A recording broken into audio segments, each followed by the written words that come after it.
ये स्टूडेंट आज हम मिलते हैं कैश बुक के टॉपिक की ओर। बहुत सारे स्टूडेंट्स को कैश बुक बनाते समय प्रॉब्लम आती है। 2 column cash book, single column cash book बनाना बहुत इजी होता है। आप सभी ने देखा होगा, एक तरफ रिसीप्ट साइड आती है, एक तरफ हमारी क्या आती है, पेमेंट साइड आती है।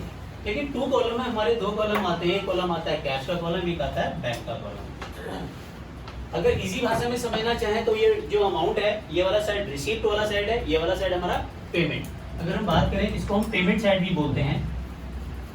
जितना भी हम पेमेंट करते हैं, कैश से पेमेंट करेंगे वो कैश कॉलम में आएगा, चेक से पेमेंट करेंगे तो किस वाले कॉलम में आएगा, बैंक वाले कॉलम में आएगा। सेम इधर वाली जो साइड होती है वो रिसीप्ट साइड होती है। कैश रिसीव हो रहा है तो कैश कॉलम में, और अगर चेक से रिसीव हो रहा है तो बैंक वाले कॉलम में। एक एंट्री इसमें कॉन्ट्रा एंट्री होती है, कैश को बैंक में जमा करना, कैश को बैंक से ऑफिस यूज के लिए विड्रॉ करना। ये एंट्री हमारी कॉन्ट्रा एंट्री होती है। कॉन्ट्रा एंट्री का मतलब वो कैश कॉलम में भी आएगा और बैंक के कॉलम में भी आएगा। अब जैसे क्वेश्चन देखते हैं, कैश इन हैंड दिया हुआ है हमें 800 रुपए, बैंक ओवरड्राफ्ट दिया है 5700 रुपए। कैश इन हैंड यानी कि हमारे को कैश का बैलेंस दिया हुआ है, तारीख है 1 जून 2023 मान लेते हैं। टू बैलेंस ब्रॉट डाउन 800 रुपए कैश का बैलेंस है। अगर यहाँ पे बैंक का बैलेंस लिखा होता तो यहाँ 5700 रुपए आ जाता, लेकिन यहाँ पे बैंक का बैलेंस जो दिया हुआ है ओवरड्राफ्ट फॉर्म में दिया हुआ है। ओवरड्राफ्ट का मतलब होता है हमने बैंक से ज्यादा अमाउंट विड्रॉ कर लिया, इतना अमाउंट हमारे अकाउंट में था नहीं, 5700 रुपए हमने बैंक से निकाल रखा है। तो जब भी क्वेश्चन में बैंक ओवरड्राफ्ट हो तो वो हमारा किस साइड आ जाएगा, क्रेडिट साइड में आ जाएगा। ये जो तारीख है वो 1 जून 2023 बाय बैलेंस ब्रॉट डाउन। ये जो कॉलम आएगा 5700 रुपए जो अमाउंट आएगा वो बैंक वाले ओवरड्राफ्ट वाले कॉलम में आएगा। तो बैंक का ओवरड्राफ्ट का मतलब है बैंक से आपने बैलेंस नेगेटिव है, आपको बैंक को ये अमाउंट पे करना है। तो पहली एंट्री हमारी क्लियर होगी। सेकेंड एंट्री कह रहा है 7 जून की, receive a cheque from Bharti. Bharti से चेक मिला। अब हमारे को इसमें 2 केस बनते हैं। भारती से चेक मिला, क्या भारती से चेक मिला आगे कोई इंफॉर्मेशन लिखा है? बिल्कुल, 9 तारीख को भारती का चेक जमा किया है, क्योंकि इसने कहा अबाउ चेक। अबाउ चेक का मतलब है इस वाले चेक को हमने 9 तारीख को जमा किया है। तो जिस दिन ये चेक मिला उस दिन हमने इसको बैंक में जमा नहीं किया। इस केस में क्या होगा कि भारती से जो चेक मिला, वो जो अमाउंट मिला उसको हम कह देंगे चेक इन हैंड। क्या कह देंगे इसको? Cheque in hand debit to Bharti. Bharti से जब चेक मिला तो ये वाली एंट्री हुई।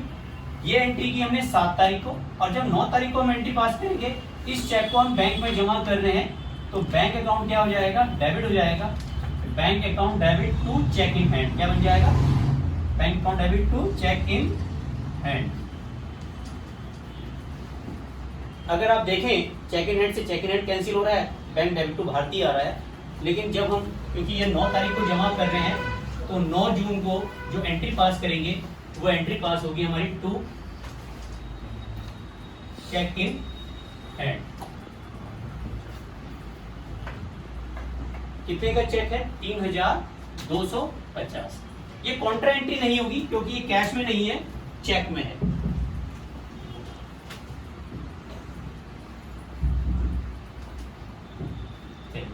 उसके बाद paid to Bhavna by cheque.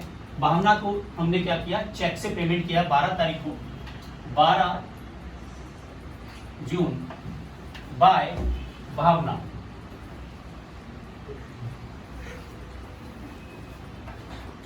Bhavna को पेमेंट हो रहा है 2425, चेक से पेमेंट हो रहा है तो बैंक वाले कॉलम में आएगा। अब देखें, 9 तारीख का जो चेक था भारती का, वो 15 तारीख को चेक क्या हो गया, डिसऑनर हो गया। डिसऑनर हो गया, इसका मतलब इसमें बैंक में पेमेंट नहीं मिला। जो भारती का चेक हमने बैंक में जमा किया था, ये चेक क्या हो गया, डिसऑनर हो गया। और ये हुआ 15 तारीख को। बहुत सारे स्टूडेंट इसमें बहुत ज्यादा गलती करते हैं, इसमें वो बैंक लिख देते हैं, कई बार वो कैश लिख देते हैं। तो हमें क्या लिखना है, चेक इन हैंड भी नहीं लिखना, क्योंकि ये चेक किससे मिला था, हमें भारती से मिला था। तो भारती का नाम आ जाएगा और ये अमाउंट पेमेंट वाले कॉलम में पहुंच जाएगी 3250। अब आप देखें, 3250 डेबिट साइड में भी है और 3250 क्रेडिट साइड में भी है, तो ये अमाउंट हमारी क्या हो गई, कट हो गई। नेक्स्ट अगर आप देखें withdraw from bank for office use, मैंने आपको जैसा बताया था कि काउंटर एंट्री के लिए क्या होता है, बैंक में पैसा जमा करना और बैंक से पैसा विड्रॉ करना, यही एंट्री हमारी क्या होती है, काउंटर एंट्री होती है। जब आप बैंक से पैसा विड्रॉ कर रहे हैं तो डेफिनेटली बैंक का बैलेंस कम होगा, बैंक का बैलेंस कम होगा तो बैंक ये कहां पे आएगा, पेमेंट साइड में। और जब ये हम बैंक से विड्रॉ कर रहे हैं ऑफिस यूज के लिए तो बैंक के पेमेंट में और कैश के रिसीव में आएगा। भाई बैंक से विड्रॉ करने का मतलब क्या है, बैंक से वो पैसा विड्रॉ हो रहा है, निकल रहा है, तो बैंक वाले कॉलम में क्या आएगा, बाय कैश, कितना अमाउंट विड्रॉ कर रहे हैं बैंक से, 250 रुपए। 250 रुपए बैंक से विड्रॉ हो गया है और 250 रुपए हमारे पास आ गया है, तो इसको लिखेंगे टू बैंक अकाउंट और यहाँ पे लिख देंगे सी का मतलब होता है कॉन्ट्रा एंट्री। ये एंट्री हमारी दोनों जगह चली गई है। 250 रुपए बैंक के पेमेंट हुए हैं और कैश में रिसीव हुए हैं, तो कैश वाले कॉलम में हमने बैंक लिखा और बैंक वाले कॉलम में कैश लिखा। इस तरह से हमारा ये वाली एंट्री भी क्लियर हो गई। Cheque receive from Panna Lal and endorse it favour of Kamal on 28 June, इसकी कोई एंट्री पास नहीं करेंगे क्योंकि हमें चेक मिला है पन्ना लाल से, उसी चेक को हमने क्या कर दिया, एंडोर्स कर दिया कमल को।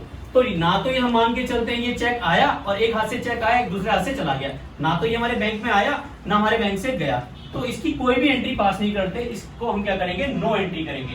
कोई भी एंट्री हम अपनी बुक्स में पास नहीं करेंगे, लेकिन ये सब्सिडरी बुक में जो आएगी वहां पे ये एंट्री पास हो जाएगी, कैश बुक में इसकी कोई एंट्री नहीं होगी। फिर income tax paid by cheque, income tax आपने पे किया है, इनकम टैक्स हमारा पर्सनल एक्सपेंसेस होता है, तो ये ड्राइंग के फॉर्म्स में जाएगा और पेमेंट किया हमने 30 तारीख को, तो जून 30।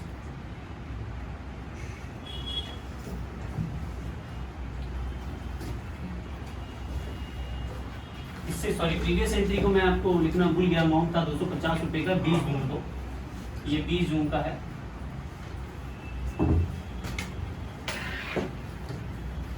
जून 30 को आपने पेमेंट किया है चेक से, ड्राइंग्स ब्रैकेट में आप कर सकते हैं इनकम टैक्स। इनकम टैक्स कितने का दिया है, 150 रुपए का, वो भी चेक से पेमेंट किया है। बैंक चार्जेस 25 रुपए हैं, ये भी बैंक में हुए हैं, बाय बैंक चार्जेस, ये 30 तारीख को हुए हैं 50 रुपए। अब हमें बैलेंस निकालना है कि बैलेंस किधर का ज्यादा है, डेफिनेटली कैश का बैलेंस हमेशा बैलेंस में आता है। सबसे पहले कैश का टोटल करेंगे हम,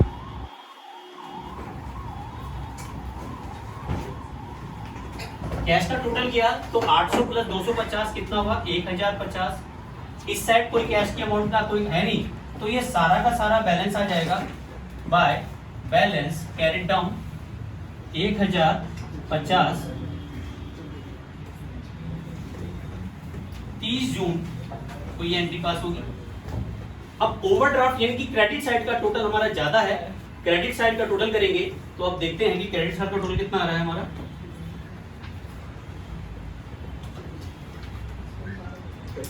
$5,700 plus 2425 plus 3250 plus 250 plus 150 plus 50, इधर का टोटल आया हमें 11,825 रुपए और इधर है हमारा 3250, माइनस करेंगे इसको तो 8,550 रुपए का फिर ओवरड्राफ्ट आ गया, इधर वाले बैलेंस में आ रहा है, तो यहां लिखेंगे to balance carry down 30 June, total आ जाएगा 11,825।